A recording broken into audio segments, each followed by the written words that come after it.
I've realized that it's actually kind of it might be cool to do like all of Hideo Kojima's major works on Good Games.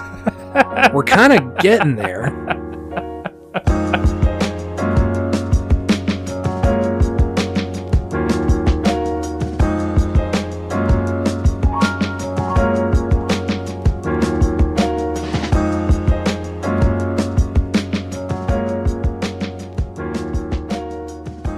Can I run something by you? Yeah. Just see how it lands on you? Of course. Our podcast is named Video Game Podtimism. Yes.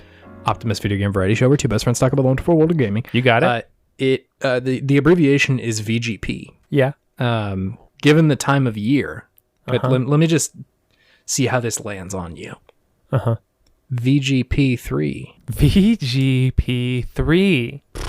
If we could one day get E3 press passes, I would die a happy man for certain. The dream of every mid-2000s real gamer. Go to E3. Honestly, yes, it's true. From the feeds of like cable television, they did make it look like a pretty alluring place in 2002. They made it look like a gamer paradise. Yeah. I mean, that's what they were going for. I imagine the production designer was like, gamer paradise, that's how we're selling this. Certainly to the 2002 gamer, I think that may have been paradise, yeah. I suspect it is probably not that cool of a place to be. Why do you say that?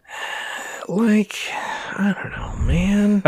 You're a gamer, I'm a gamer. You know what that, like, what the collective stink is going to be like in that room? The collective stink will be high. Like there's some modern gamers who like are just regular members of society, but like there's some holdouts in there, man. Some holdouts. Some holdouts. Some holdouts from society? Yeah, well from the before times in video games. So they've been... When people were like, you know what we should have here that is totally a normal thing to have at E3? Booth babes. That's a thing we should bring to E3. The booth babes were... Yeah, very controversial and confusing now that I look back on it with adult eyes. I can believe, but I can't believe that is a thing that we were like, yeah, dude. Well, here, let me lessen the blow for you. This was boomers trying to sell video games to young men. It's just like, what are these young boys like? Boobs, women, I think. boobs, of course. Just put some scantily clad women out there. It'll work. Oh, man. Feels bad. I think, yeah, so we need to make looking back at it. VGP3. I think what needs to happen, we'll get Keely on the horn. We'll see what he's doing. See if he can do some presentations about us. You and I can do conference, I guess, where we talk about all the cool segments that we have coming up in the next year. About video game podtimism. Yes, no, VGP3 is about podtimism. It's not about video games. So we just get Jeff Keighley in here, and he just moderates us talking about what we have coming on our own podcast for the next year. He's the in-between for when we roll trailers for our segments that are coming in the next year. Okay, what segments would deserve trailers? Okay, so there's your standard E3 update that we're still going to be doing Good Games, the segment. In case you were concerned. In case you were concerned. We're still doing Good Games. So it's just like a trailer that like shows some of the stuff that's happened already, our highlights, and then like, I don't know, it cuts to black, and then like gung gung, some text comes over, and it's like, this year we are putting out a battle pass for Good Games or something. You can for $5.99. Okay, hold on. Outside of the bit, we can step outside of the bit for just a second. There was a real conference today. Verizon was a conference that like E3 was holding. Verizon, the cellular Verizon company. Wireless, yes. Okay. They were like, yeah, we're going to put on a conference in E3, and there was a bunch of weird shit. There was one cool thing where they're like, hey, we're investing in female game developers. Great. Cool. Very cool. The other end of the spectrum, they're like, hey, there's this professional League of Legends team that we've made 100 NFTs of. And you can, if you interact with them on social media, you can get entered into a drawing to own one of those NFTs, the way that you use them, they're like a little avatar in augmented reality that you can take pictures with. Oh no. This is for real? This is a real thing. Oh, man. This is a real thing. I mean, Verizon may just be like 10 years too early on this one.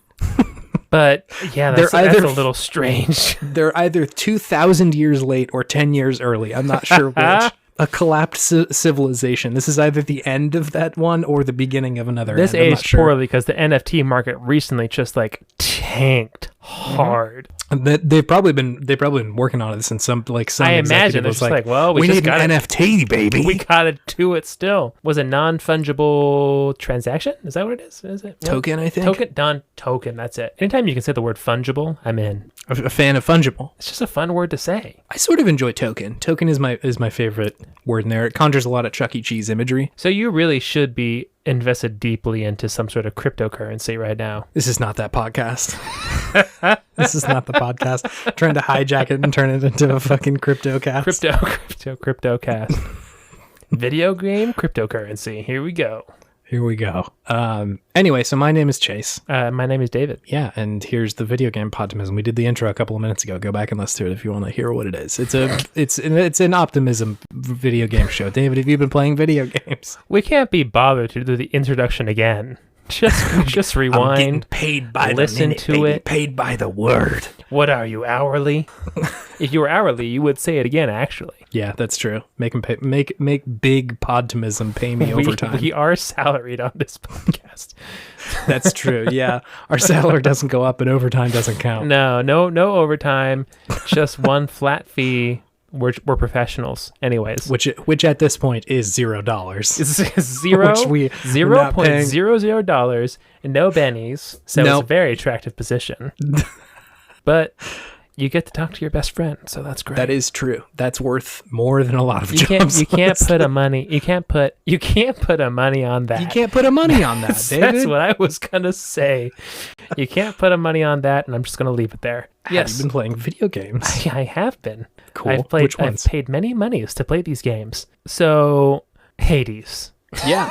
Still Hades. Yep. I just need one more hidden aspect. And then I think I will be like 60% satiated. Okay, all right. I still need to resolve the Eurydice and Orpheus dilemma, and the Olympus and House of Hades dilemma. But I'm hoping I'm somewhat close to getting more on those, but we'll see. Yeah. I've been handing out nectars to everybody who will take them at this point, just to see where I can push this story a little further. But still an excellent game. I'm so deep in it, and every time I play, it still feels like a slightly different experience based on the boons and the weapons and everything. So it's great.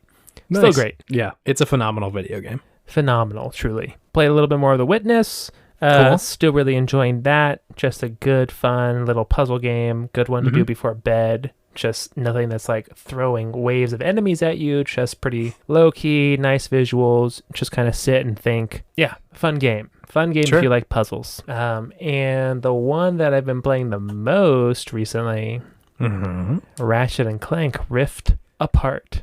You don't say, Dave. I do say, Chase. Interesting choice in video games. I, too, have been playing Ratchet and Clank, A Rift Apart. I am enjoying this game quite a bit. Hell yeah, this is a good video game. This is a good video game. I think this may be the first time that you and I are, for the first part of the episode, playing the very same thing. This might be, and we're like, what, 65 episodes in? Is this the 65th? This is the 65th. You're correct. Oh, I fucking nailed it. From half court. Hell yeah. Steph Curry with the shot, boy. Sorry. That was a really good Drake impression. I couldn't tell the difference. You know, I just went for it. I know if I had tried to do a Drake impression, it just would have been more painful. Honestly. Yes, that's probably true. But no, really an excellent game. Excellent game. Is really showing off what this next gen will do. I feel like there was a lot of, a little bit of kind of almost slander of the next gen based off of the videos that people were watching online of the new games that were coming out. Yeah. But when you experience it first person, like right there in front of you, especially if you have like a newer TV that can really take advantage of the like the 4K of these games. Damn, does this game look good? I never knew Ratchet had so many whiskers. Has so many hairs on his face. On that dude. The fur. Who was in charge of the fur rendering? I want to know, because whoever they were did an excellent job. They need a raise, yeah. They need a raise, truly. But yeah, the graphics are immaculate. The controls are immaculate. I put it up just one notch above the normal difficulty, and it's just like right exactly where I want to be for like a nice challenge. So it doesn't make it feel like a kid's game, you know, which the story kind of is geared towards. If you ratchet the difficulty, it just ratchet. If you increase the difficulty, it makes it feel much more challenging. So there are definitely a couple times where I had to get into my gamer stance, you know, arms on your legs, bent over, the weight of your body going forward towards the screen, of course. So yeah, that's your gamer stance. That's my gamer stance. What's your gamer stance? I have to be in a full squat at all times.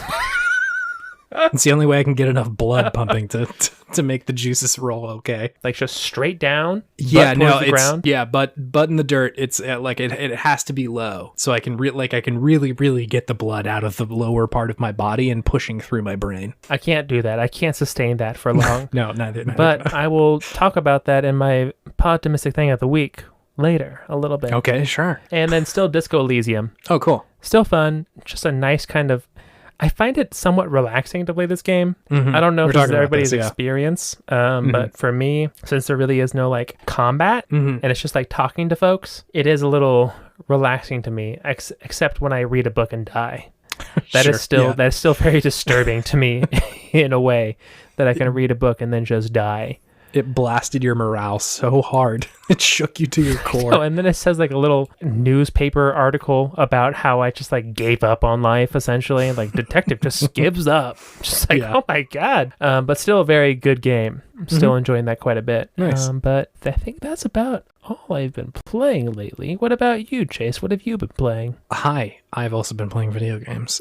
One of them is also Ratchet and Clank. Let me get up in that. Let me get up in there too. I have a lot of feelings about this game because it's so good. Sure is. So yeah, like you were saying, the first thing that jumps off the page to me with that stuff is like the visual polish is just like on another planet compared to like other shit that I've played. It's so crazy how like not just like the visual fidelity of it. It's not just that like the game looks good. Like the animations are so good. Everything is so fluid. Yeah, like the facial animations are incredible. Like Dr. Nefarious like moves like a villain. He's like very lanky and his movements are very sharp and like intense. The animations are Pixar level of polished. Yeah, it's crazy. Like the cutscenes are so good. Yeah. And the way that they sort of like shift around too, from like being in a cutscene to like just pulling the camera back, and it's like, hey, sorry, like that's just the game now. Like there's no transition in between it a lot of the times, which is just so impressive.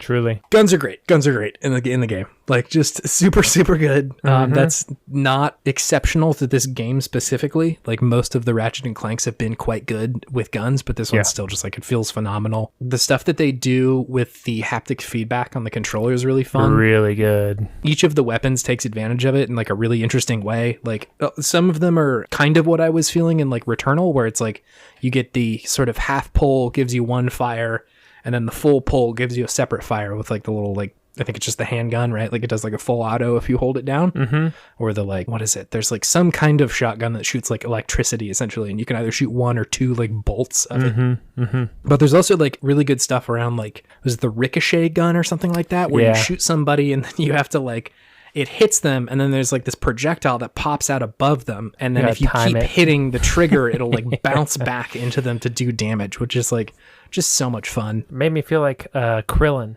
Yeah, a little bit. Or no, yeah, is that Krillin or Yamcha? Is it you're talking about the little like ball that he like does this ball, with and like blasts into people? Yeah. For all the Dragon Ball Z fans out there. Which is probably a lot of this audience. Fair enough. So yeah, all of that stuff is great, and it really does feel like they're leveraging the control stuff that's been pushed forward. I think a lot of that's just like really great. Yeah, and can I just say for one gush about their use of the haptic feedback? Yeah. On the controller, how you find the Club Nefarious, where it starts pulsing harder on your controller when you get towards it.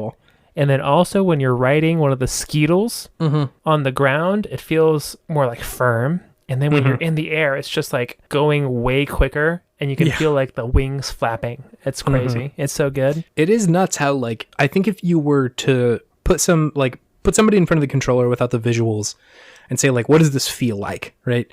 You'd be able to get close, but I think it's just so important that you're looking at the game and you're getting this like secondary feedback in the back of your brain of like, well, you're seeing this little like skittering snail that has like legs under it essentially. Yeah. And you're hearing it because there's a lot of sound design that's really great too. But like just the feeling of it in your hand like really communicates a lot that wasn't there before. Truly. So yeah, no, that stuff is really good. I think the like quality of life upgrades are really interesting in this because like Ratchet and Clank is definitely like an older series by, you know, today's standards. And so I found a lot of this stuff like the map being really fun and like the level layout being really cool. Where like a lot of those early Ratchet and Clanks were essentially just like not a hallway, but like you're running down one path for a lot of the level. And there might be some divergence every now and then, but by and large, it's like a pretty straight shot from one end of the level to the other, which is fine, right? Like they still made it really fun, but they do have a few of those in this game, but it's a lot more of like open areas that you can sort of just go and sort of get lost in.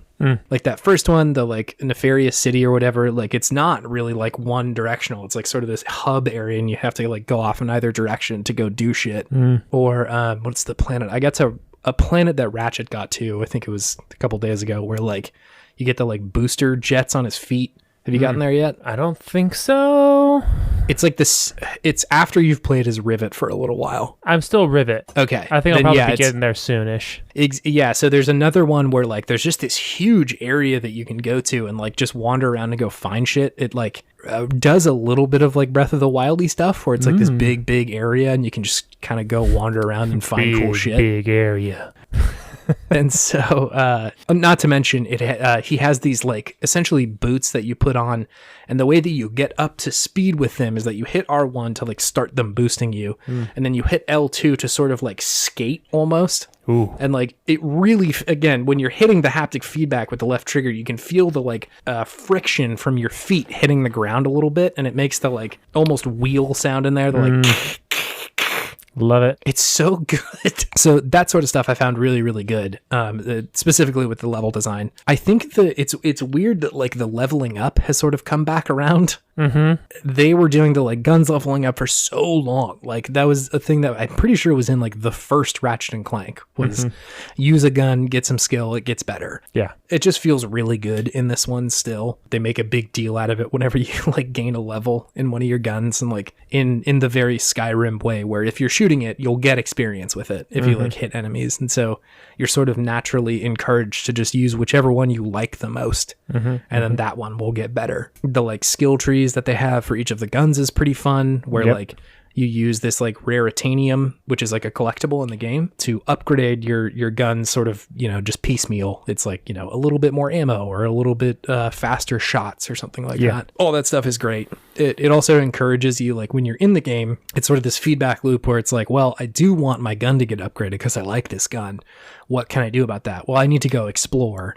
Okay, cool. I'm going to go collect some shit like out here that's totally separate from like the main mission, rather than just saying like, you should collect this cuz, you know, like the golden bolts are a little bit superfluous, right? Like they just give you upgrades to like the visuals of your wrench or whatever. Pretty unnecessary, but like fun regardless. But the raritanium is definitely like, it is having an impact on the way that you play the game, which I think is a really great feedback loop to encourage you to go like off the beaten path and just go find shit. You need the raritanium.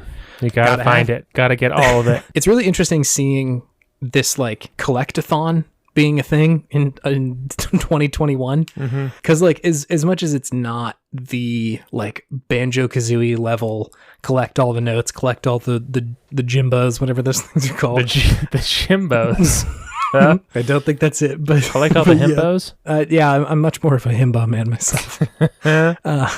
So it's not quite that far of it, but you've seen a bunch of these games in the last like probably 10 years try to get made, like Ukulele, and like recently like Balan Wonderland and shit like that, where they're like, hey, remember collectathons and how fun they were? Well, the second game there didn't quite hit the mark though, did it? I mean, Ukulele didn't either. Like, true. These games were like fine. I mean, Balan Wonderland's a little rough, but Yooka-Laylee I think was like kind of pitched down the middle. Like it was okay. Yeah. You could probably point to A Hat in Time and say that one was like a pretty good one, but regardless, there hasn't been this like just dominant game that was like, damn, that is a really, really good collectathon. So it's like what, Odyssey? Yeah, well, I should say non-Mario, because Mario's out here just fucking killing it, right? Like, he's his own thing. It's true. Yeah. So like outside of the Mario franchises or really anything Nintendo-y, it's kind of hard to hit on a formula, but I feel like Ratchet and Clank in this one is just like absolutely crushing it.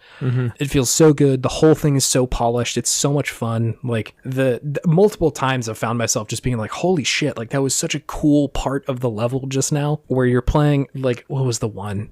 Like, even the intro is phenomenal, where Ratchet's, like, just falling all over shit, and, like, the scale of the level's huge. Or when you're Rivet and you go and fight that, like, sky dragon thing.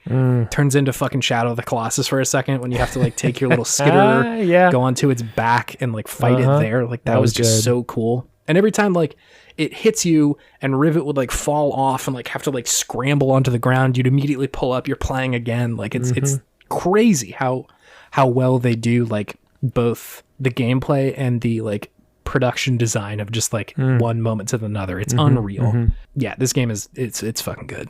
Yeah, if you have a PS5, you should get it. 100%.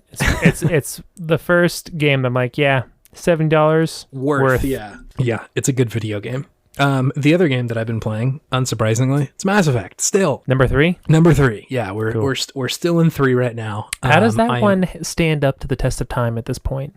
It's really interesting. Like, I think 1 was like not so old, but like it's so much older than I remember. Like a lot of the game design stuff is pretty aged, and like it's just been a long time since I played that one. That one was like very much felt like going back in time to play it. And 2 to some extent as well, but 3 was definitely the most recent one, like, you know, that I had experience with, and definitely played that like when it came out. And so it's interesting looking at what parts of it have aged really well, because it feels like the most uneven of the Mass Effects to me, but it's still, there's parts of it, like the highs are just so high. Like 1 was like, the writing was already really good in 1, and like the world building and like the universe was just already compelling and so good. 2 sort of like doubled down on that and like really like let you get to know all the characters in your ship, and like the world was just like more fleshed out. Like 2 feels like just a very much better version of 1. 3 feels like a video game in a way that is both good and bad. Sure. Like, you know, when you're shooting dudes with your sniper rifle and their head blows up and turn into fucking meat and stuff, like that part of it's like, okay, I'm playing a video game. It's the most action oriented of the trilogy from what I remember. Yeah, there seems to be a little bit less emphasis on like the story of it, and that's not to say there is little story. There's still a fucking lot, but just by comparison to the other 2. It's also very weird to experience like I don't even know how to call, like what to call this, but the internet was pretty rough for Mass Effect when this came out. Oh yeah. Mass Effect 3, like the ending was really rough. Like there was so much just like gamer rage about EA being involved in this video game. Huge and, like, gamer rage. And like, you know, I think some of the stuff is merited, right? Like splitting up the game into DLC sucks. Like taking Javik, the character who is like deeply important to the story of Mass Effect, and putting him in DLC sucks. The Leviathan mission, which I just played through, which I'll get to in a moment, DLC, that sucks. That's really important to the whole fucking story. Really? I never played any of these. It's nuts. It's nuts how like critical a lot of this stuff feels when you're playing through it. But I don't know, there was just so much like so much of this was just so blown out of proportion. Was this the first game where EA owned BioWare? I'm unclear. I can't remember if they were under EA before that or not, but I think there was just like this sense on the internet that like EA is corrupting BioWare. And like, again, there's probably some truth in there that they were pushing harder for stuff that BioWare likely wouldn't have included on their own. But I think writing the game off completely, or, you know, looking for shit or trying to find stuff about it that like supports your case is just like such a shitty way to approach this game, because there is still a lot in here that's so cool. Yeah. And so like, you know, while I do acknowledge that there is some stuff in here that's like, oh man, I wish that wasn't the way it was. You know, I wish the Mako wasn't in Mass Effect 1, but BioWare's totally in control of that. That was like, your Podtimistic thing like 3 episodes ago, Chase. What are you saying? It was. What are you saying? I can both not want it to be in there, and it gives me some hope for Podtimism. It's a weird little creature of that video game. Fair enough. So yeah, it's really weird to experience it now in 2021, where like the tectonics of the video game industry has shifted so completely that like DLC isn't unheard of anymore. Battle passes are a thing that are very regular for games. So people are like, you know, way more used to paying for parts of a game that like don't come with it originally. Yeah. I don't always think that that's a good thing, but I don't know. I just don't really give a shit about like, you know, DLC being a part of a video game. I think the industry has figured out that like taking stuff out of a video game and then putting it into DLC is a really rough way to do it. Yeah. And that like it should probably just be skins if you're going to like offer battle passes and loot boxes and shit like that. Like seems like a little bit less of a shitty way to approach it. But yeah, I think it's helpful to play it now for me because I don't have that like context right in my face. Like I'm just able to play Mass Effect 3. And like I said, I feel like the place that I'm coming to is that it is uneven. Parts of it are like very weird, and like sometimes you'll just be shooting dudes for a long time, and like that's your whole deal. And like I was saying last week, it's kind of stressful to play overall. Just because the sky is falling in this video game at all times, and that is a hard place to be. However, there are still so many fucking cool parts of this video game. So the spoilers, Mass Effect 3. Watch out. Watch out. They're abound. I'm gonna put some chapter markers in this one, so you can just skip ahead if you want to, because I realize saying advanced skip ahead. podcasting. You know me, putting chapter marks in this thing. So the first thing, there is this mission called Leviathan, which is like so important to Mass Effect. It's like this mission where you start out and people are finding these like artifacts over like different parts of the galaxy, these little orbs, and one of them is on the Citadel, and like you go and investigate it. This dude is like, he's a doctor, he's been investigating it. Suddenly his like lab tech like pulls out a gun and shoots him and speaks in like this very scary voice, and you're like, whoa, this is pretty spooky. And like, you know, you jaunt around the galaxy for a while in a bunch of levels that are very cool. There's one where you go to like this mining facility where people have been like mind controlled, and it is so scary. So scary. Control at the mine facility. Exactly. That's funny. I didn't even put that together. I wonder if that was on purpose. Anyway, so eventually it leads you to this like planet that's all water, and you come down in your little like, what is it, like shore ship or whatever. It's the tiny little thing that like you will go to anywhere on. It gets hit with this like energy blast and like crashes onto like this derelict ship. And you're like looking around, and there's like a ton of old ships that have been like crash landed on this planet, just kind of floating in the water. Sketch, yeah. And like, you know, you're reading the logs from people who have been there, and they're like, you know, we got hit by this energy pulse. We kept trying to like repair our ship to get out of here, but we can't. It just keeps hitting us, and we're like stuck essentially. And like a bunch of ships have just like come here and died. And you're also seeing a bunch of these like orb like artifacts on a bunch of these ships. And you know, you're all at the same time trying to fend off the Reapers who have followed you there, because they are they're also trying to look for whatever the fuck Leviathan is. I forgot the most important part. The report that started all of this was that Leviathan killed a Reaper. And they're like, we gotta find it. Like, I don't know what this is, but we gotta find it. And so you're like looking for this thing the whole time. Anyway, eventually you find this like diving mech, and your Cortez, I think is his name, the person who pilots the little ship, is like, hey, I think we can use this if you want to go down in the water, because apparently that's where the signature of Leviathan is. And they're like, okay. And I had Liara and the fuck, who else was there? I think it was Garrus. What a fucking team. I know, dude. That's my go-to. Garrus and Liara. Was always my go-to was Garrus and Liara. That's a squad right there. Because like I feel like Garrus is there to like, he's kind of gonna do whatever, right? Like Garrus is there to fuck things up. Yeah, and like I'll come in with some quippy one-liners, and whenever somebody needs to be smart, Liara's right there with like, oh, I actually know this thing about this history. Incredible, great team. Anyway, so I was down there with them, and they're both like, that's really dangerous. Like the Reapers are like right behind us, but Shepard's like, we don't have any other choice. Like, we need to like make Leviathan let us go, essentially, because she thought that like the energy pulses were coming from it. You go into this like mech and you drop into the water to like go find Leviathan. So scary. It's so deep. You go down like 3,000 meters, right? Like, it takes a long time. And like just the image of her like single tiny little mech with like the light just sinking is so terrifying. So do you just have an issue with anything that's not ground level? The ocean specifically is a real big problem Deep depths for me. and plains really seem to spook you out. I guess that's true. The ground is my friend, and I don't want to leave it.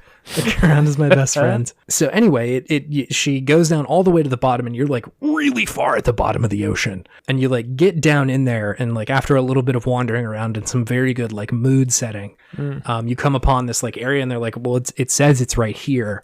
And this like gigantic fucking like deep sea creature rises out of the depths and starts like talking to you through your brain. Oh, like just like from Psychonauts. Pretty much, yeah. Like you, it's like not necessarily like language at first though. Like you blink and like Shepard's like somewhere else. Like her body is like on this like totally colorless plane. Teleported your consciousness somewhere else. Pretty much. It all the shape of this thing just happens to look a little reapery too, which is interesting, right? So what it explains to you, and like just is so, again, oh my God, the sci-fi in this game. It's like talking to you, and it's like kind of speaking in metaphor a little bit and saying like, you shouldn't have fucking come here. We don't want to talk to you. That like essentially leave us alone. And Shepard's like, I don't know who you are, but we need your help. Like the Reapers are trying to fuck us all up. And they're like, no, dude, like it's over essentially. Like the harvest is something that's been going on forever, and you just got to deal with it. I'm sorry, we're not taking part in your fucking war. So they've been around for multiple harvests, and their organic life.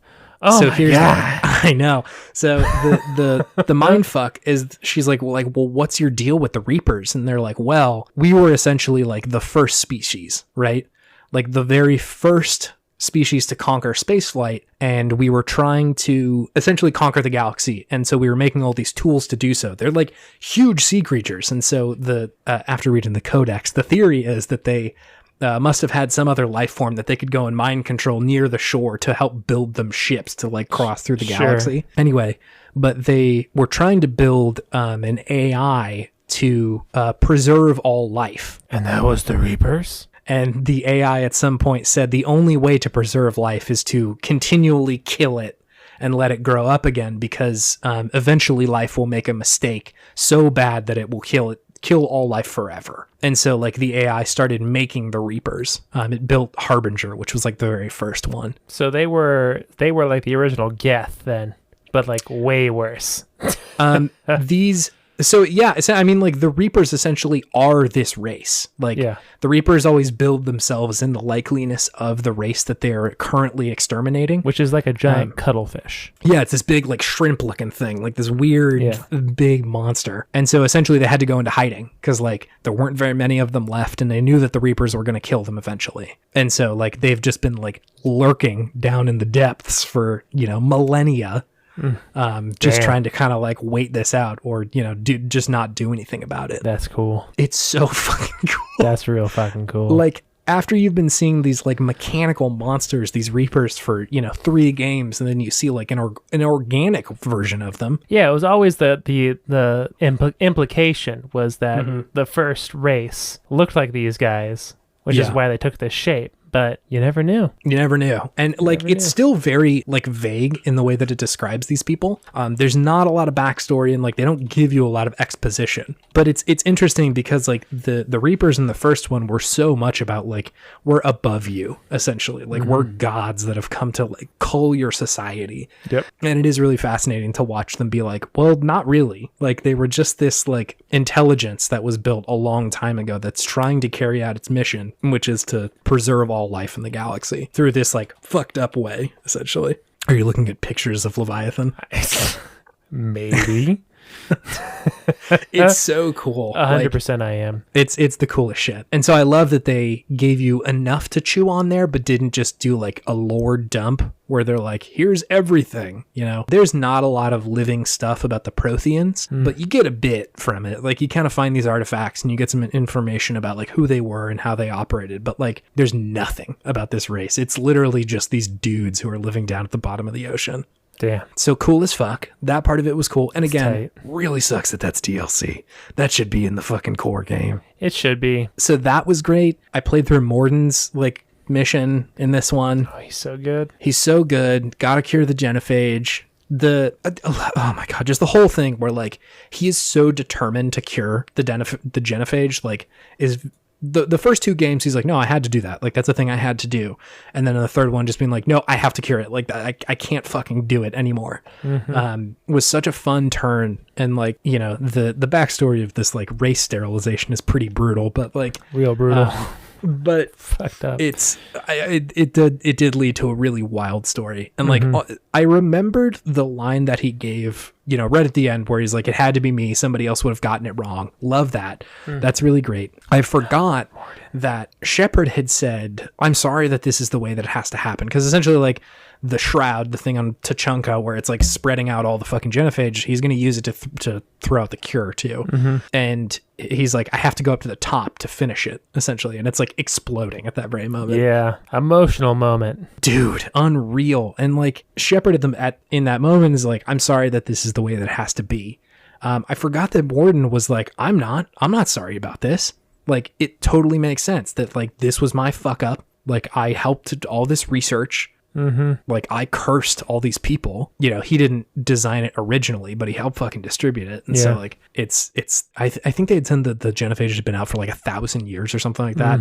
Turians, or no, what's fucking Morden's race? Ooh, I don't know. Solarians. Solarians only live like 20 to 30 years or something like that. So they're not particularly old folks. And he's like, hey, I'm getting old, like I gotta make right by this. Anyway, so he was like, yeah, like this is the way it has to be. Of course I'm the one who has to do this. And like just the confidence in that moment is so incredible. Also, the mission where you go back to the Citadel and it's like under attack by Cerberus dudes, and like Thane has been in the hospital the whole game. Thane. Like, and you're like, you can visit him if you want to. And he's like, I'm like essentially dead. Like this disease that I've got, I've pushed for a long time, but like, you know, the doctors are keeping me alive here. And so I'm trying to do some exercise, but like my days are numbered. You're like, you know, how long essentially? And he's like, the doctor said 3 months, 6 months ago. So like, not much, dude.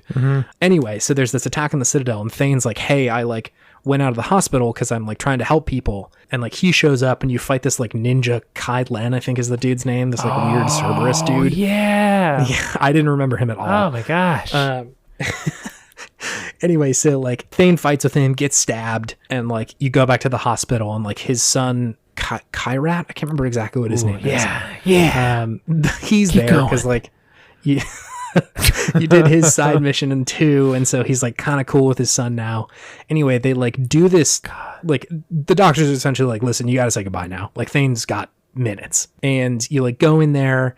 And Kyrat, who's like, so the sort of like implication is that he's maybe been studying to be like a priest.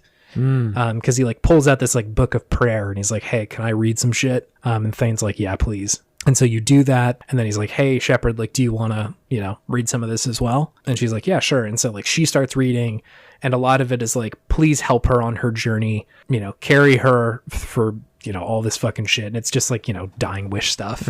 And after Thane dies, Shepard's like, why is it mentioning her? Like, is that your goddess or something like that? And he's like, no, he was praying for you, like, so that you can like finish your mission and just like get done with this whole thing and find some peace. Incredible. God. Absolutely incredible. Thane and like, was so cool. It's also the same way that you met him, because the first time that you meet him, he says a prayer and you're like, oh, he's saying it for this person he just killed. And he's like, no, I'm saying it for me because I'm fucked up. I'm an assassin. Like, I have to kill these people. Just absolutely incredible, the like parallelism on the remorseful assassin is always an interesting archetype. Great archetype, yeah. So yeah, fucking Mass Effect. I'm playing through Arya Latoke's side quest right now. She was the like chick who was like kind of in control of Omega. God, she's names, man. I know. Taking me back. They are burned into my retina right now. I'm just living in Mass Effect. She is in Afterlife, the like club in Omega. Oh, yeah. She's like the yeah. She's the Asari. She's an Asari in there. She's like a badass Asari in there. Yeah. Yep. Her story's incredible too. How she's like been in Omega for like hundreds of years, like trying to take, struggling for control. Anyway, her side quest, also DLC, is that in the beginning she's on the Citadel. And she's like, I gotta go take Omega back because it got taken over by Cerberus. And so like there's this many hour-long side quest that you go on with just her to go take back Omega from Cerberus, and that's been pretty fucking good so far. Oh yeah. So yeah, Mass Effect's unreal, dude. It's like I have these little quibbles about some of the issues around the edges, but like again, the highs are just so incredible. Some of the storytelling is so good. The arcs of these characters are just like so satisfying and so fun in a way that like, even in games that are scripted and straightforward, you don't get that amount of like character satisfaction, let alone one that allows for so much variance in how the story can play out. Anyway, thus ends my Mass Effect diatribe for this. It was beautiful. I loved it. It's very good. This game is very good. Anyway, so I would like to do a Podtimistic thing now. Oh, okay. Yeah. Only 2 games this week. Damn. Only 2 games this week. Yeah, it's just those 2. I've been going pretty hard at Mass Effect, and Ratchet and Clank has been the only thing that can kind of tear me away. Anyway, so this will bring me to my Podtimistic thing of the week, which is this weird E3 that is currently happening right now, David. It is a very weird E3, isn't it? Very odd, yeah. The Nintendo event's tomorrow, right? Yes, as we're recording this, the Nintendo event is tomorrow. Whoever's listening to this in the future has future sight and can tell us how they showed off 45 minutes of Mario Golf and said nothing else is coming out this year. I'd be okay with it. Yeah, that's the thing. Like, anytime I have a Nintendo Direct, I'm just like, I don't fucking care. This is going to be great. I'm just excited to be here. You just know they're going to be so wholesome about it that you can't be mad at them. I just turn chat off and I have a great time. So, yeah, this is a weird year. I honestly don't remember what even happened last year, but I think this year they were trying to be a little bit more organized about it and like kind of actually make a show out of it. Jeff Keighley's been pushing the Keighley himself has been pushing pretty fucking hard to like do shit and have it be fun. Fucking Elden Ring got announced. Very excited about that. I'm pumped. It's going to be the only great. George R.R. Martin thing that will ever come to completion. I wouldn't be surprised if after they're finished, they're like, yeah, we just kept emailing him and he wouldn't email back after a certain point. Like he just stopped responding. He couldn't reply anymore on his old ass Mac that he uses for like DOS on. I think he uses some crazy fucking just command line writing. Yeah, like Linux. I think he uses to write all of his books. Oh, George, that's so terrible. I think that's true. Fact check me on that one, but I'm pretty sure that's true that he uses Linux for everything still. I'll have to chime in after the fact and see if that's actually a true thing. Hey, video gamers, it's me after the fact. It appears from some cursory Google searches that George has 2 machines that he uses, one of which, David was right, is a DOS machine that he uses to write on, and then something else to, like, I don't know, browse the internet and read fanfic about his actually finishing the series. The only other information that I can find is, like, a meme on Pinterest that was like a 2005 ass meme with like some Arial block text saying that he loves Linux. So, take that for what you will. Anyway, go podcast. Painful if true. George, I love you. You gave me so much joy, but come on, buddy. Come on, buddy. Also, I'll hit the other end of this. Linux, I love you, but that is not a very good writing platform. That is not what it's known for. Anyway, so it's just fucking weird. I like E3 in general. The idea of just having these kind of like mini conferences is pretty fun. Like it's not the worst way in the world to do this. And so like I've been kind of enjoying just like looking on the internet, like, okay, what's on the docket for today? Who's giving a press conference? And some days you're like, well, that was a big stinker or not. But Verizon was there today. Exactly. Pitching NFTs. Huh? So like that, I don't know. It's just fun. Like even if nothing gets announced, I kind of just like the hype. I like talking to people who are into video games and like enjoying this time. It's good. So that's all I got. I love E3 and even this weird version of it. Nice. That's a great one. E3 is always enjoyable. I love E3. Yeah, it's always good. Even if they don't do it forever, I kind of hope that like there's still just some format of like in the summer some games gets announced. Yeah, like, no, I don't love need that. it to be in LA, you know, like No. it doesn't have to do that. It but could like, be anywhere please, for anything. Yeah. Just give me a big glut of video game trailers and announcements in the summer so I can get hyped for what I'm going to buy come Christmas time.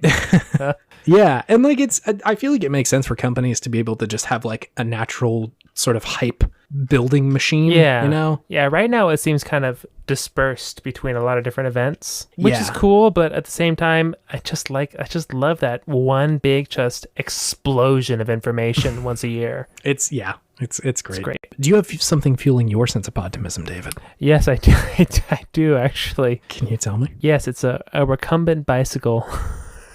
Okay. Why? Mallory and I bought a recumbent bike recently for our condo, and it's so nice just to put that in front of my television and just play a couple rounds of Hades.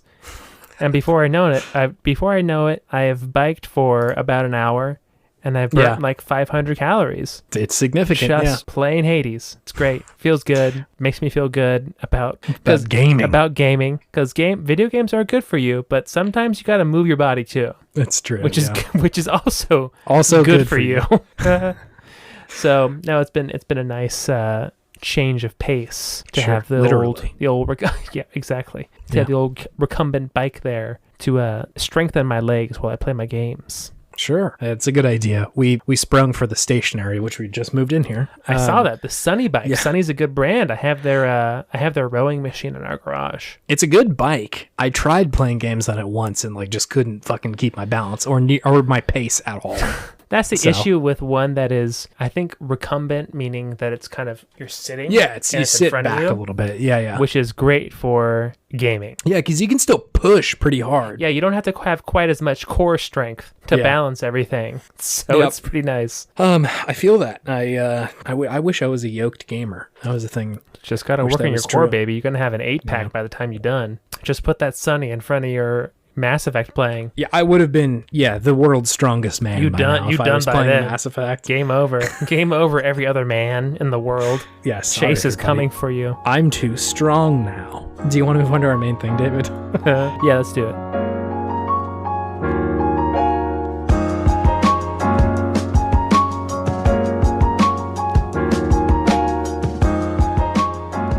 Hey, David. Yes. It's good games. It do be good games. It do be good games. The segment where we talk about all the games of the okayest games of yesteryear and gosh, all the things that we love about them. Try and find that fun. I love finding fun. I do too. It's a very, very Podtimistic thing to do. Definitely. We've been on unknowingly a Konami trilogy. The three good games. It is only now that we've solidified this. I've realized that it's actually kind of it might be cool to do like all of Hideo Kojima's major works on good games. We're kind of getting there. We're getting closer. Said the biggest Kojima head ever. It might be cool just to do all of Kojima's games, you know? Do you want to play all the video games that I love instead all the time? Anyway, so we got another one. Ooh. Fresh and hot out the oven. Just like Mommy used to make them. A good game segment about Kojima. We're going to be talking about Zone of the Enders. Ooh, baby. This was one of our test episodes we actually recorded like 3 years ago. Has it really been 3 years? I think it has, because you and I conceptualized this in like 2017 or maybe early 2018. And then we, over the course of like a year, recorded like a couple of test episodes. It's true. Our pace was pretty low at the time. 3 years doing this cast. I know, it does feel pretty wild. I mean, it was definitely, I think I was still in grad school when we were talking about it, but like when we were talking about doing it, I was getting to the end though. I think it was my second year. I think I was back in SAC for winter break. Yeah. And we were chilling after going to the Blind Pig or something like that. That is true. We were drinking whiskey in your backyard. We were drinking whiskey in the backyard. So and we're like, doesn't games culture suck? Maybe we can do something about that.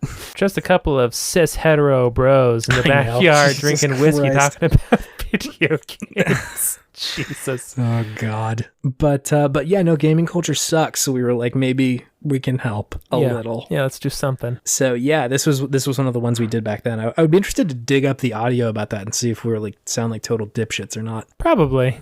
With all of our prowess in podcasting now. Yeah, we're pretty much experts now. I guess so. Pretty right? much. Malcolm Gladwell just a little bit short of that 10K hours. We got at least a hundy. Yeah, probably because each episode's about an hour and a half. Yeah, usually record for an hour and a half, and then oh God, we're never gonna get there. We're never gonna get to 10,000 hours of podcasting. Are you kidding me? It'd take forever. Let's just take a month off each of work and just pod the whole time. That would be entertaining if we like just did not stop. We like Twitch stream the whole thing. Twitch stream our podcast for a straight month. Oh my God, painful. I don't think I'd ever have an original thing to say ever again. No, yeah, my brain. I would empty out my brain. Every orifice and thought would be gone. Be like, okay, I guess I'm done with life. The podcast would literally just be like whatever new video game thing ever happened, and that's it. It would be like 10 minutes long. This came out. It was fine. It was fine. I can't compare it to anything because I've already compared everything else to everything else. I'm sorry. Yep, I'm done. Can I hit you with a few hot stats about Zone of the Enders, David? Oh, hit me. Cool. Hot stats.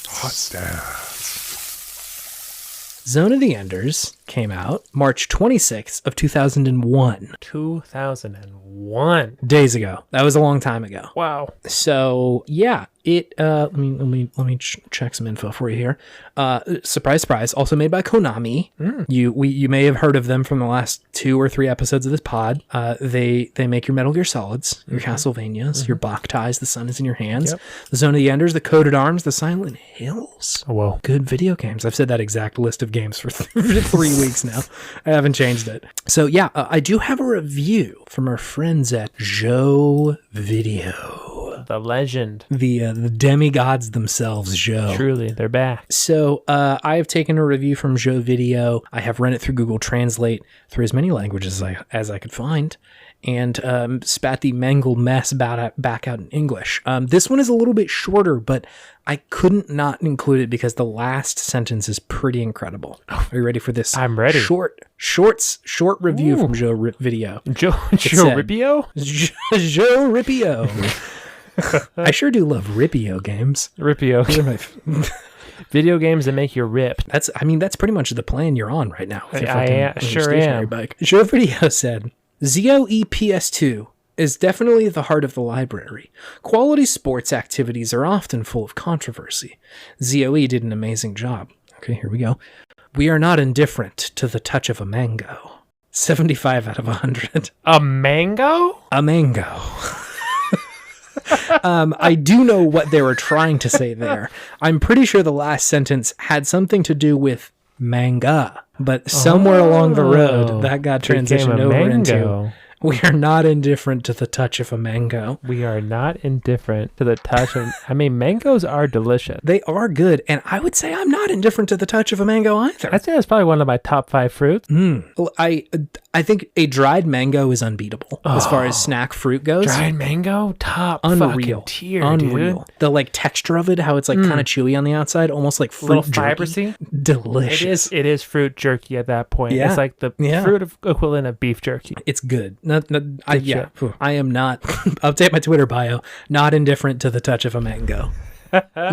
Him. Just change that to our video game Podtimism bio. Not indifferent to the touch of a mango. Well, at least update it for the week. It is true, though. It is true, though. Okay, so you have not played this game. I have not. So we're going to make a bit of a grilled chase sandwich. Grilled chase sandwich is coming up. Coming up hot. We're cooking up in the kitchen. We're going to serve it to you fresh. Made to order. What do you like on your grilled chase? Do you like American cheese, cheddar cheese? Do you enjoy a tomato? A tomato? Yeah. Do you want me to grate it? Do you want slices? Can I offer a side of tomato soup? Do you want me to put butter on the bread, or do you want me to put mayo on the bread? Do you need the skillet oiled, or am I just putting it on there raw? I enjoy a butter base in the skillet personally. What kind of bread do you like? It's sourdough or nothing, baby. That's sour just where it's only?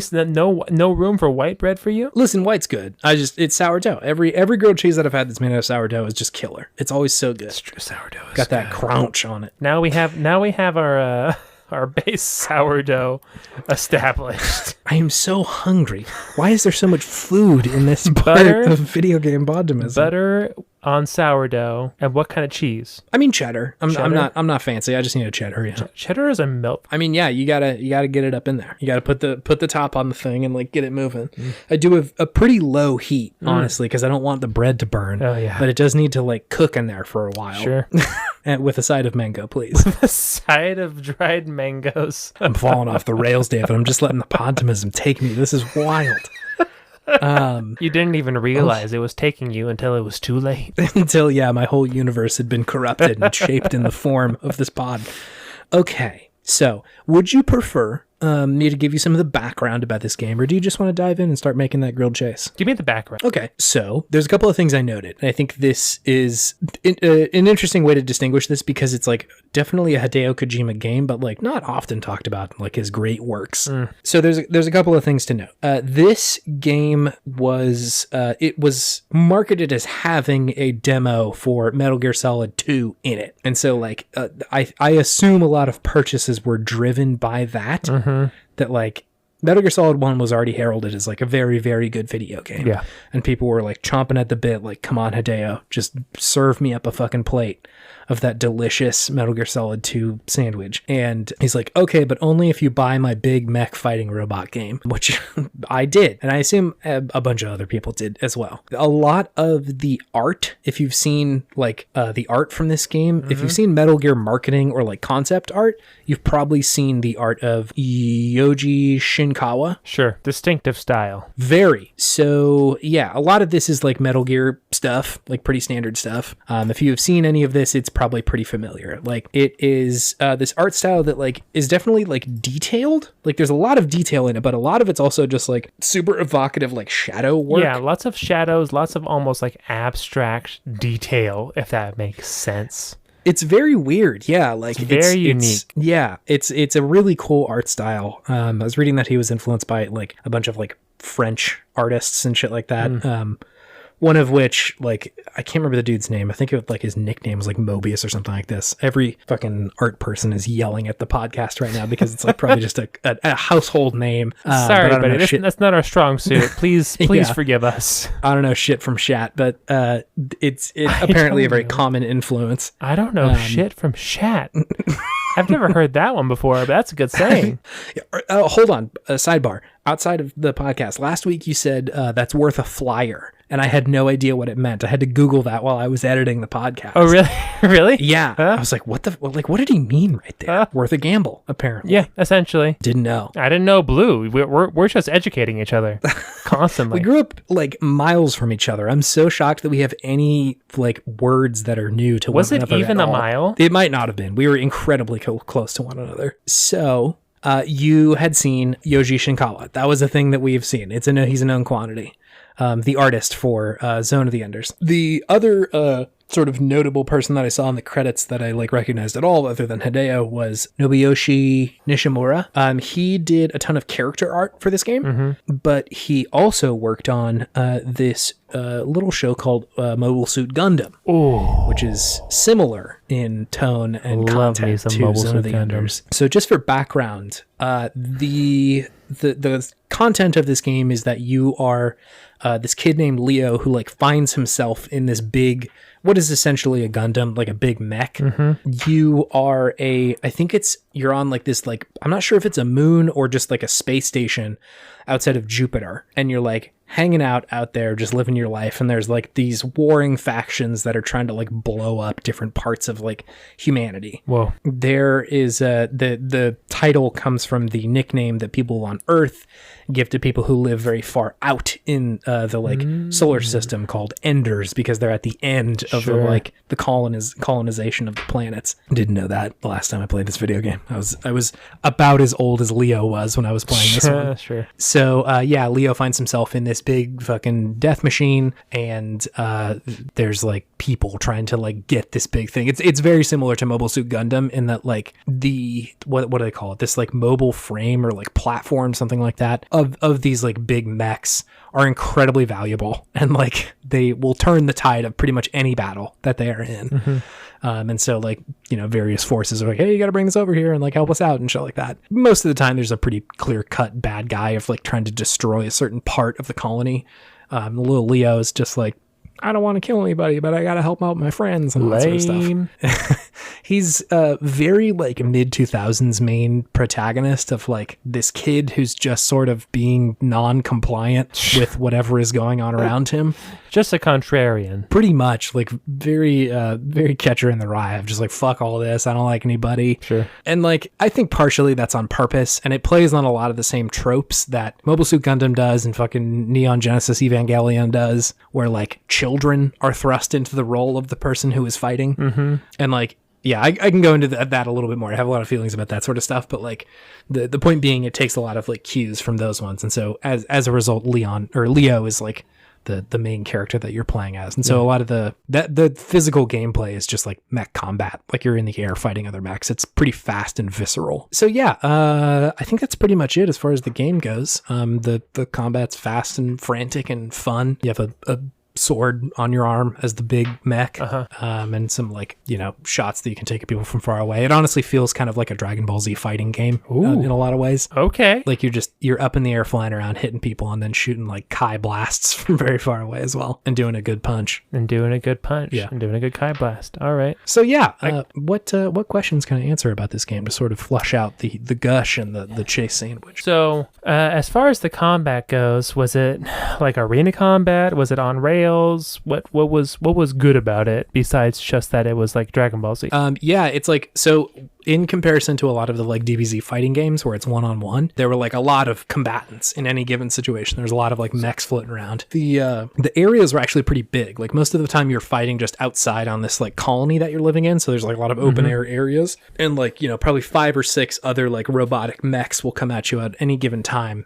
And, you know, they'll just be like trying to fuck up the station. You'll have to go and try and get them before they do too much damage. And so the combat essentially boils down to like, you know, you'll target one of them, try and dash over to him as fast as you can, beat him up, and like do whatever combat. It's like kind of Z targeting where you're locked onto them at any given time. You can move like up and down around like pretty much in any 3D dimension rather than just like dashing at them like on ground. Sure. And so it leads to a lot of like very frantic and speedy movement where you're like literally dashing around someone. Like you'll hit your boosters and go around the side of them to get a better shot at them. And so like the combat wasn't particularly complicated. Like there wasn't, you know, you have like an attack, like it's just a square button to use your fucking sword. The ranged shots were a little bit different. Like there's one where you like build up this big ball of energy and like smash it like a volleyball almost at the dudes, or just, you know, your regular beam cannon shot. And so a lot of that stuff wasn't particularly complicated, but I do think the value and the fun of it was definitely the speed of it. It made you feel like this just gigantic fucking death machine, and that's pretty cool in 2001. I feel like a lot of the mech games that were out at the time, and even since, a lot of them put a really big emphasis on you feeling the weight of the mech. Yeah. What is that? Mech Warrior. Yeah, you're right. Like you feel heavy in those video games. Yeah. And I think that's the point of it, right? Like you're kind of supposed to feel like this walking tank. And there have been other mech games that are sort of similar to that. What was that one that like you had to buy that like $500 controller for, and it was like this huge... Oh, I know what you're talking about. I forget the name. Steel Battalion, I think is what it was. Steel? That sounds right, yeah. Yeah, yep, that was the one. Just this huge fucking controller that you could buy. Same sort of deal where like the complicatedness of the mech is a part of the video game. Like either it is not necessarily easy to control, or it feels slow and sort of like big. But in contrast to that, Zone of the Enders felt incredibly fast. Like you felt like this very quick moving machine that was very much like wiping out like buildings if you just like moved the wrong way. Sure. And like very similar to Evangelion, like it wants you to know how bad you're fucking shit up. Like the AI is like, the city is sustaining a lot of damage while you're sitting there just like not hitting anybody. It says that constantly, just all the time whenever like a building gets hit by like some stray bullet or something like that. Brutal. Yeah, it really wants you to feel bad about it. Again, a very, very common theme for a lot of the like mech anime work. Yeah. Like you are destroying things in this. Yeah. A weapon of mass destruction, truly. Exactly. And they want you to feel that. I mentioned this recently, but I've been listening to the Great Gundam Project. Very good podcast that just goes through every episode of Gundam. These two folks like watch it and just talk about it, and they do a great job. But I listened to the whole season about Mobile Suit Gundam, which is like the very first Gundam thing, and it's super interesting because I didn't really watch much of that one. I was much more into Wing, but it seems like Mobile Suit had a lot to say, which was cool. And like a lot of what they were talking about there was just like the effects of combat on these like children, essentially. Yeah. And Evangelion did that a lot as well. Also, absolute banger. Loved Evangelion.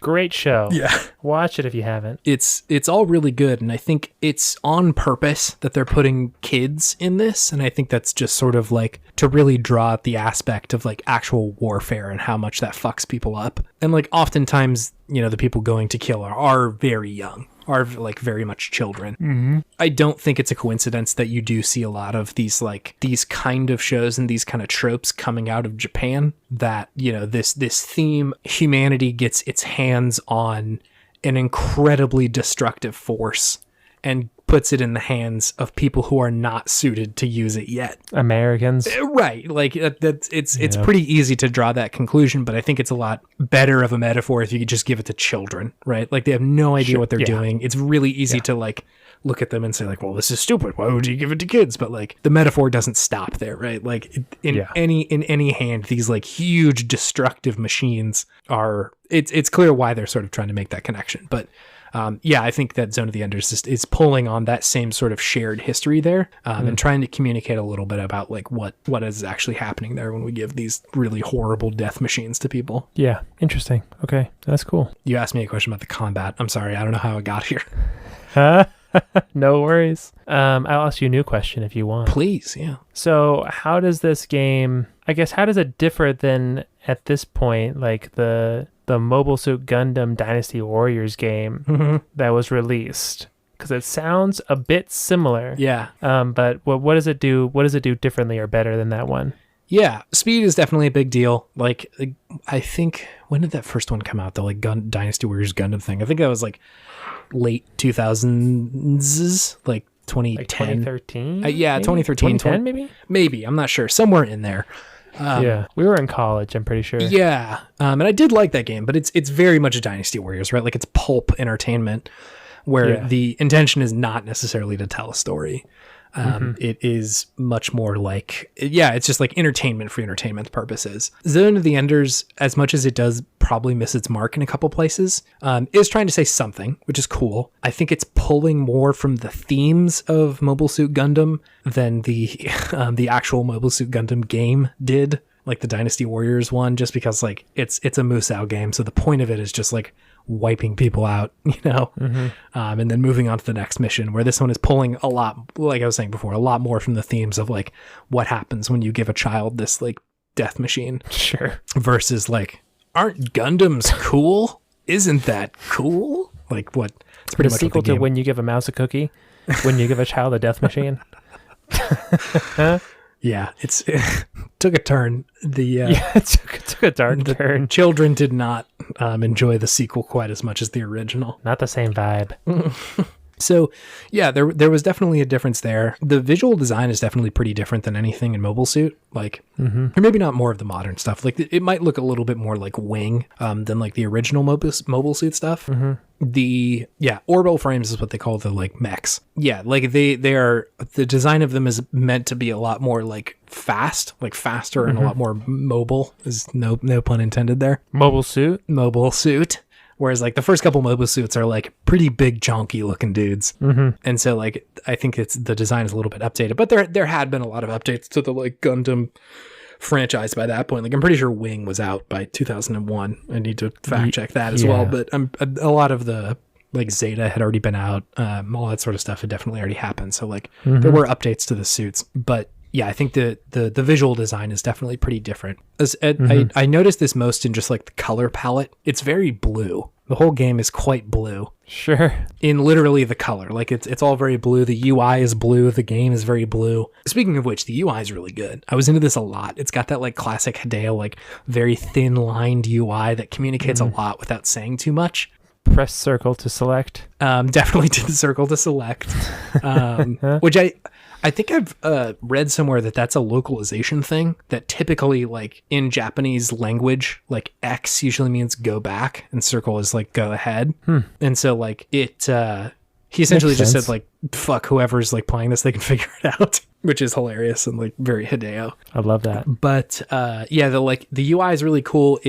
There's essentially these, like, series of circles that get displayed around your mech, and they will have the name of the enemy pointed to wherever they are in the map. And so you have these, like, 4 or 5 discs that are sitting around you on the screen at any given time, showing you, like, okay, this one's over here, this one's down and below you, or 2 of them are over on that side, like, that sort of stuff, which I just find, like, a pretty inventive way to, like, do a mini map that isn't just a mini map. Yeah, it's pretty good. That also communicates, like, height and all that sort of stuff. So it's good stuff. Love that. What else you got? I got one other pressing question. Sure. What's the killer aspect of this game? Like, what made you want to come back and keep on playing this game? What aspect of it? Yeah. There's a podcast. Eye of the Duck is a film podcast. Very good. Very good if you want to go listen to that. A very good podcast. Eye of the Duck. Eye of the Duck. It's this quote by David Lynch, I believe, where he talks about the form of a duck and says, like, if you look at, like, all the parts of a duck, all of the parts are there in the right spot. And, like, if you put the eye anywhere else, it would not be a good duck. It would be a really weird duck. I'm probably slaughtering this fucking quote. But the point being, like, it sounds like David Lynch. It does, yeah. So it needs to be there, essentially. And so the 2 hosts, like, started this pod. And the conceit of Eye of the Duck, the podcast, is essentially just, like, what part of a movie is the Eye of the Duck scene, right? Like, what one is, like, right in the middle, or, like, anywhere, I guess, that, like, has to be there for the movie to be the same. Or maybe, like, not necessarily the climax, but just, like, this is the movie in a scene, right? Sure. And so it's been, like, super fun thinking about that with, like, video games as well, because I think there's both mechanically, like, parts of games that are absolutely, like, necessary, like, just very, like, present whenever you're playing them. And there's also wait, did I say story or mechanics first just now? Story? And so there's also mechanical sort of parts of the game where it's like, this is communicating a lot through just the mechanics of the game, right? So, like, in Hollow Knight or something like that, the narrative, like, high point for a lot of that stuff for me was, like, farther towards the end of the game, where you're, like, going through the, like, very bottom part of the map, and it's really dark down there, and there's all these, like, old creatures that have been down there forever. Like, that stuff was really cool. Oh, that's so good. Yeah, the deep depths. It felt so Hollow Knight, like, that only that game could pull that off.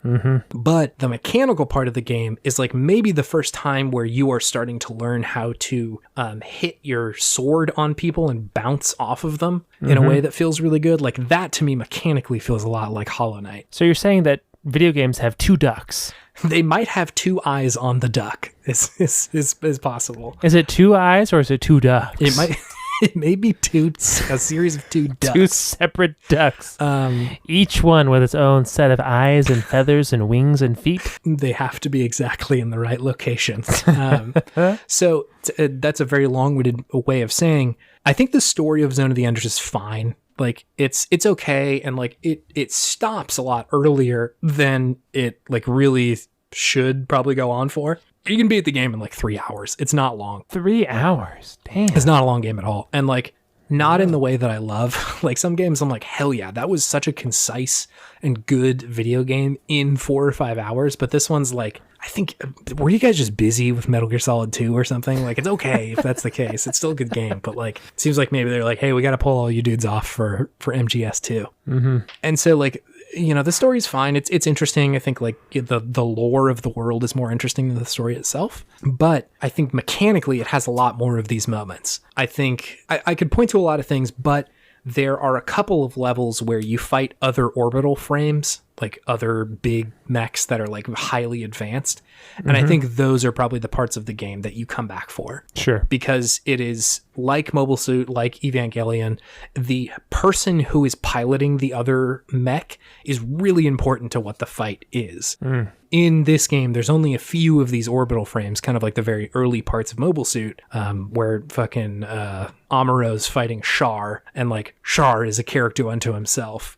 In the same way in this one that Leo is like fighting these other combatants. And so like who they are really important to the fight, because there's all this like, you know, judgment that he gets about being a kid, and like, you know, say what you will about the story about, oh, this child is a very special boy and does a very good job of being a killing machine. Like, all that's fine. I get the criticism there, but like the idea that you are going up against not only this like huge mech who is like so powerful, and you've been given evidence over and over again for how terrifying they can be, but also that you're going up against this other person, and there's this like character clash that happens there that is really interesting. And like, yeah, I think, you know, because the battles are so intense and so frantic and like genuinely kind of scary in the way that like, you know, when you're driving a car sometimes and you're like, oh God, if I just turned the wrong way, this would be really bad for a lot of people. That's what I think about often while I'm driving my car. Yeah, it's so not like, if I didn't respect this double yellow line right here, yeah, this what would paint happen? on the ground that we've decided means something. Like, if you just turn the wrong way, it's going to go bad for a lot of people. And so it's let's not pick at this fabric of society, Chase. We don't need to get people to start questioning this. Local podcasts in Seattle into ruins. No, not enough people This is listen how to it. Flat Earth started again. Oh God, that'd be such a bummer if that's what people took from this fucking podcast. If after 65 episodes, they're like, I don't have to care about this pain on the road. middle lanes suck. So anyway, in the same way that piloting a car is terrifying because it's just this big hulking piece of metal, like, you feel the power of these things. And so when you're fighting another one, it's like scary almost. And so I think those parts of it are really fun. You know, like the combat in itself is fun. The sort of flying around feels very visceral, but when you're like locked in combat with another like equal, it's just unbeatable in this game. Gotcha. Okay, cool. It's in those parts, it is Dragon Ball Z with mechs, which is like so good. That's tight. Go listen to Eye of the Duck. We just used their idea. Sorry, guys. Hey, that's a cool idea. It's very good. It's a useful framing device when you're thinking about any sort of media. It's just like, what part of this is like the most necessary and in the right spot. Zone of the Enders, baby. I love this game. I love this game quite a bit. Nice. I don't have anything really else to gush. We sort of talked about it all, but I do want to call out that like there's a lot of Hideo in this video game. Like, there's some in Boktai. We talked about Boktai a little bit. Yep. There's some in there. You can see that it's Hideo. This one is so Hideo. It's Kojima heavy. All over this video game. Yeah. So much, like, just immediately hitting you with conversations about what's worth of life, and can What an is AI God? Is God a machine? Exactly. No, it goes hard on that. Yeah. I will say, not as good as Evangelion, but like, you know, it's aiming for the same place. It's pretty fun. Evangelion was pretty good. It's very, very good. So yeah, Zone of the Enders. Hell yeah. Enjoy your grilled cheese sandwich. Delicious. Delicious. You can really taste the butter and the cheddar.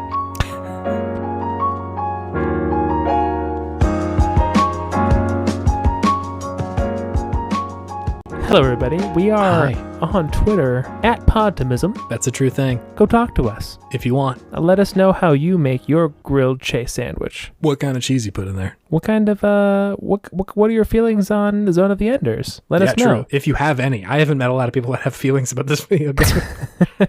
If you just want to say hello, let us know. Also valid, yeah. We'll say hi back. It's true. Promise. So yeah, go check us out there. Sure. If you really want to help us out, leave us a review on Apple Podcasts. Sure enough. Subscribe to our cast if you want. Yeah. Let your other gamer friends know about us, that we exist, that we're a thing. Yeah. Go out on a limb. Suggest us. Maybe they'll hate us. Who knows? Maybe That's they'll okay love too. us. That's a possibility too. It's about that organic growth. Yeah. You know, if you feel the desire, spread the word. We'd appreciate it. And lastly, thank you. Hey, thanks. Thanks for people. spending your ear minutes. Your hard-earned ear minutes. Your hard-earned ear minutes with us. Who knows what else you're doing right now, but you've chosen to use your ears to listen to us. Yeah. We appreciate that. And your heart And to listen to us. Truly. Wow. That's You nice. can't listen to Podtimism unless you're using both your ears and your heart. And your big toe. And your big toe. It's a critical part of the listening experience. Just your left big toe, though. Yeah. You don't need the right. That's good for nothing. That toe stinks. Good for nothing toe. Literally and metaphorically. Mm-hmm. Yeah. Thank you so much. We love hearing from people who listen to the show, and we love all of you who don't listen to the show. I was going to say the people who don't mention that they listen to it. That's also cool, but I also love the people who don't. The lurkers. The lurkers, we see you. You're out there. We appreciate you, lurkers. Yeah, I love that. Is that the name of the enemies from Jack 2? Lurkers? David, this recall, dude. That's unreal. Is it lurkers? Yeah. I know a thing or two about Jack and Daxter. Jesus, dude. You just pulled out like the genus of the enemies in fucking Jack and Daxter. My God. Lurkers. They talk about them a lot. Lurkers. Ridiculous. That's how it is. Yeah. Okay, cool. Chase, do you have any video game wisdom? I do. This one's short and simple. Let's hear it. If you're a child and you see a huge mech and it's unpiloted, don't go get in it. I thought you were going to say get in it. Don't. It's going to make your life actively shitty. You're going to start having existential crises way Very before you quickly. need to have existential crises. Yeah, no. You got at least 20 years before you need to be having those, before you're asking, what am I doing with my life? Yeah. Still enjoy being 14. You know, just take it easy. Yeah, you know? You got other kinds of angst I'm sure you're dealing with. Like, you don't need the giant robot kind, too. Yeah. If you see a giant unpiloted mech, look around you. Find the nearest adult. Tell them, hey, you should get in there. Dad, I don't want to do this shit. I don't want to go get in what may be a clone of my mom. So you need to go pilot this mech instead. Is it a clone or is it his mom? I don't know. The lore of Evangelion is a lot. I thought it was that like the other girl was a clone of his mom. That's true. The actual like mech like absorbed his mom and like made like was like half mech, half mom. Mech mom was a lot. Or that show was a lot. That game was a lot too. My brain's on fire. Anyway, don't get in the mech. Enjoy your 14-year-old life as best you can. It's angsty, I get it, but I spent 14 pretty much just knee deep, and I'm thinking Guitar Hero? Yeah. I feel like 14 was my Guitar Hero year, or at least close to 14 or 15. Those are some good times, baby. That's way better than piloting a mech and killing folks, that's for sure. Why am I so good at Guitar Hero? The effects I've had on the people around me and the lives lost. You didn't even believe me when I said I beat Hanger whatever 18. on my first try. I was like, I beat no, my first because try. it took me weeks, David. It took me weeks. You couldn't fathom it. You were the Amuro to my Char. I was in disbelief that you were able to pilot that mech so well. But you beat Bark at the Moon way quicker than I did. I wonder if that means you're a new type, David. Can you see into my mind? I got a permanent seat in there, baby. I guess that's true. Okay, standing room only, because I got every other seat in there bought up for here until eternity. Until the bitter end, baby. Okay. Goodbye. See ya.